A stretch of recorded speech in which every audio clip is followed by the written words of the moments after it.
नमस्कार,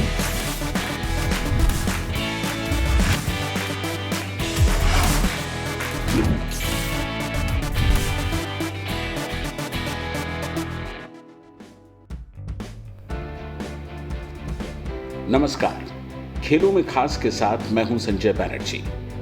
शुरुआत करते हैं क्रिकेट से और पाकिस्तान क्रिकेट से, जहां से एक अच्छी खबर नहीं है। पाकिस्तान की टीम को इंग्लैंड दौरे पर 28 जून को रवाना होना है और इससे पहले पाकिस्तान टीम के लिए एक बुरी खबर आई है कि उनके 3 खिलाड़ी कोरोना पॉजिटिव पाए गए हैं। इन खिलाड़ियों में शादाब खान, हारिस रऊफ और हैदर अली के नाम शामिल हैं। आप जानते हैं कि इंग्लैंड दौरे के लिए पाकिस्तान क्रिकेट बोर्ड ने 29 खिलाड़ियों को सेलेक्ट किया था, जिन्हें इंग्लैंड रवाना होना है। इस बीच पाकिस्तान के सभी क्रिकेट खिलाड़ियों से कोरोना टेस्ट कराने के लिए कहा गया है और उम्मीद है कि उनके नतीजे कल देर शाम तक आ जाएंगे।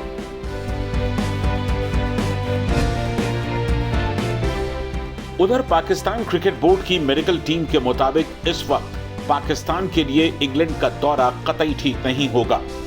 बोर्ड की मेडिकल टीम के डायरेक्टर डॉक्टर सोहेल सलीम ने कहा है कि पेंडेमिक की वजह से इंग्लैंड का दौरा बहुत बड़ा जोखिम है, लेकिन शायद ये देश की मदद के लिए जरूरी भी है। देखना यह होगा कि उनके इस बयान को खिलाड़ी और बोर्ड किस तरह लेते हैं। इस सीरीज को लेकर पहले ही थोड़ी डर की स्थिति थी और तेज गेंदबाज मोहम्मद आमिर और बल्लेबाज हारिस सोहेल ने इंग्लैंड का दौरा करने से पहले ही मना कर दिया था। पाकिस्तान क्रिकेट टीम को 3 टेस्ट और इतने ही T20 मुकाबलों के लिए इंग्लैंड का दौरा करना है। टूर पर जाने वाले 29 प्लेयर्स के नाम पहले ही डिक्लेयर कर दिए गए हैं। उधर पाकिस्तान के फॉर्मर कैप्टन और ऑलराउंडर शोएब मलिक भारत और पाकिस्तान के बीच बायलैटरल सीरीज जल्दी दोबारा देखना चाहते हैं। उनका मानना है कि वर्ल्ड क्रिकेट को इसकी जरूरत है और इसे जितनी जल्दी हो सके शुरू करवाना चाहिए। पाकिस्तान में एक वेबसाइट से बातचीत करते हुए मलिक ने कहा कि यह ठीक वैसे ही है जैसे विश्व क्रिकेट को एशेज की जरूरत है। क्या कभी इंग्लैंड और ऑस्ट्रेलिया टेस्ट क्रिकेट के बारे में बिना एशेज के सोच सकते हैं? ये दोनों ही सीरीज उसी जुनून के साथ खेली जाती हैं और इनका इतिहास आलीशान है। बंगाल क्रिकेट में लंबे समय से जुड़े रहने वाले पूर्व इंडियन पेसर अशोक डिंडा ने अब बंगाल छोड़ने का मन बना लिया है। डिंडा बंगाल के बॉलिंग कोच रानादेव बोस से खुश नहीं हैं और बताया यह भी जा रहा है कि दोनों के बीच कहासुनी भी हुई। डिंडा ने बंगाल क्रिकेट से कहीं और जाने के लिए नो ऑब्जेक्शन मांगा है। इस समय हमारे साथ मौजूद हैं बंगाल क्रिकेट पर अपनी नजदीक नजर रखने वाले former Indian test player, selector और कोच अशोक मल्होत्रा। अशोक जी, डिंडा का बंगाल से जाना बंगाल के लिए कतई अच्छी खबर नहीं हो सकती।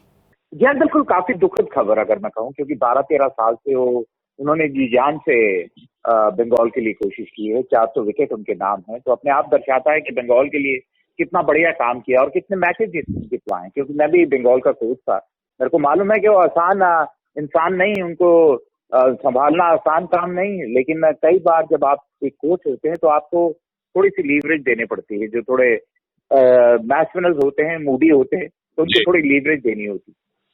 लेकिन यही है कि उन पर इनडिसिप्लिन का चार्ज लगा है, जिसके चलते, और उन्होंने माफी मांगने से इनकार किया, जिसके चलते उन पर इस तरह का एक्शन लिया गया। जी, खबर ये है कि बॉलिंग कोच के साथ उनकी काफी कहासुनी भी हुई थी इससे पहले और उन्हें कहा गया था कि आप माफी मांगे, उन्होंने इनकार कर दिया। बिल्कुल, क्योंकि रोनादेव बोस बॉलिंग कोच हैं बंगाल के, और रोनादेव बोस और डिंडा इकट्ठे ही खेलते थे। और अगर मैं कहूँ कि उनकी आपस में हो सकता है कोई ईगो प्रॉब्लम होंगी खेलते समय, क्योंकि वन अपमैनशिप हमेशा चलती है। तो वो शायद यहाँ पे भी है, और वो शायद रोनादेव को अपना कोच मानने को तैयार नहीं थे, क्योंकि शायद उनके साथ थे। और इसके चलते, और फिर जैसे आपने कहा कि कुछ गाली गलौज हो गया, और जो हुआ वो सबके सामने हुआ, जिसके चलते वो निराशा वाली बात थी। और जो बंगाल के कोच हैं अरुण लाल, उन्होंने उनको बोला भी था कि आप माफी मांग लीजिए, मामला रफा दफा हो जाएगा। लेकिन उन्होंने बिल्कुल साफ इनकार कर दिया, जिसके चलते फिर अरुण ने सीएबी के साथ मिलकर फैसला लिया कि जब तक वो माफी नहीं मांगेंगे तब तक उनकी वापसी नहीं। भारतीय क्रिकेट टीम के तेज गेंदबाज शांता कुमार श्रीसंत मैदान पर वापसी के लिए बेकरार हैं। 2013 में इंडियन प्रीमियर लीग में फिक्सिंग का आरोप लगने के बाद से ही उन्हें बीसीसीआई ने बैन कर दिया था। 2018 में आरोप से बरी होने के बाद उन्हें दोबारा खेलने की इजाजत मिली। पीटीआई से श्रीसंत ने कहा कि मैं आईपीएल में वापसी करना चाहता हूं और मुझे भरोसा है कि मैं ऐसा कर सकूंगा। श्रीसंत ने कहा कि मेरी वापसी से लोगों को यह एहसास हो जाएगा कि मैं किस दौर से गुजरा हूं और इसके पीछे कौन लोग थे। बल्गारिया के world number 19 tennis player Grigor Dimitrov के कोरोना पॉजिटिव पाए जाने के बाद Adria tour exhibition tennis tournament cancel कर दिया गया है। वर्ल्ड नंबर 1 नोवाक जोकोविच इस एग्जीबिशन टूर्नामेंट के फाइनल में खेलने वाले थे। दिमित्रोव ने इंस्टाग्राम पर अपनी तस्वीर शेयर कर कोरोना से इन्फेक्टेड होने की जानकारी दी। लोगों को हुई असुविधा के लिए माफी मांगते हुए दिमित्रोव ने कहा कि मैं अब रिकवर कर रहा हूं। ऑर्गेनाइजर्स ने एक स्टेटमेंट में कहा है कि पैंडेमिक को लेकर जारी गाइडलाइंस का पूरी तरह से पालन किया गया था और ग्रिगोर के कांटेक्ट में आए किसी भी व्यक्ति में कोरोना के लक्षण नहीं थे। इराक के महान फुटबॉलर अहमद राडी का रविवार को निधन हो गया। वे 56 वर्ष के थे। वे कोरोना वायरस से संक्रमित थे और सांस लेने में दिक्कत के बाद उन्हें अस्पताल में भर्ती कराया गया था, जहां उनकी मौत हो गई। अहमद ने देश के लिए कुल 121 मैच खेले और 62 गोल दागे। क्लब करियर की बात करें तो उन्होंने विभिन्न क्लबों से खेलते हुए कुल 338 मैचों में 211 गोल किए। इराक की राजधानी में रविवार सुबह अपने हीरो के अंतिम संस्कार में शामिल होने के लिए बड़ी संख्या में लोगों ने शिरकत की। उधर एक अच्छी खबर बीच वॉलीबॉल की। जल्दी ही 4 वर्ल्ड टूर इवेंट्स के साथ बीच वॉलीबॉल वापसी कर सकती है। कोरोना पैंडेमिक के दौरान खेलों की वापसी के लिए इस प्रयास को अहम माना जा रहा है। फॉर्मर वॉलीबॉल प्लेयर और हमारी सहयोगी नीति रावत इस खबर से एक्साइटेड हैं। नीति, क्या कहना चाहेंगी आप? जी बिल्कुल संजय, बीच वॉलीबॉल के लिए एक अच्छी खबर ये है कि एफआईवीबी के कैलेंडर का जो इंतजार था वो अभी 2 दिन पहले एफआईवीबी ने कैलेंडर रिलीज किया और एक खुशखबरी दी है कि बीच वॉलीबॉल अपने 4 वर्ल्ड टूर इवेंट्स के साथ वापस आ रहा है।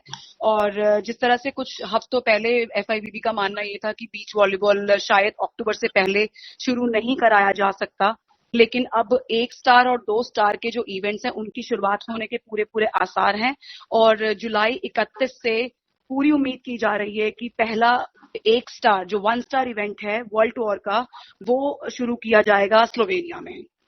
जी, और बीच वॉलीबॉल के बाद जो वॉलीबॉल के मेन इवेंट्स हैं उसके लिए क्या कुछ संभावना बन रही है?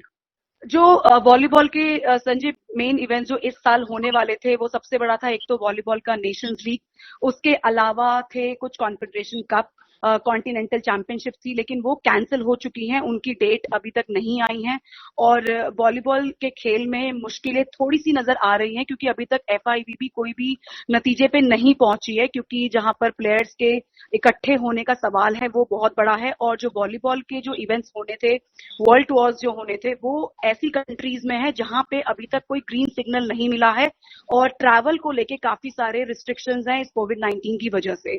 तो उन ट्रैवल्स के रिस्ट्रिक्शंस को मद्देनजर रखते हुए अभी तक एफआईवीबी वॉलीबॉल के लिए कोई बड़े फैसले नहीं कर पाई है, लेकिन जिन जिन कंट्रीज में ट्रैवल रिस्ट्रिक्शंस को लेके थोड़ी सी लिबर्टी मिली है, थोड़ी सी आजादी है या थोड़ी सी कह सकते हैं जहां पे थोड़ी सी संतुष्टि है कि कुछ किया जा सकता है, इसीलिए बीच वॉलीबॉल की शुरुआत अब की जाएगी 31 जुलाई से।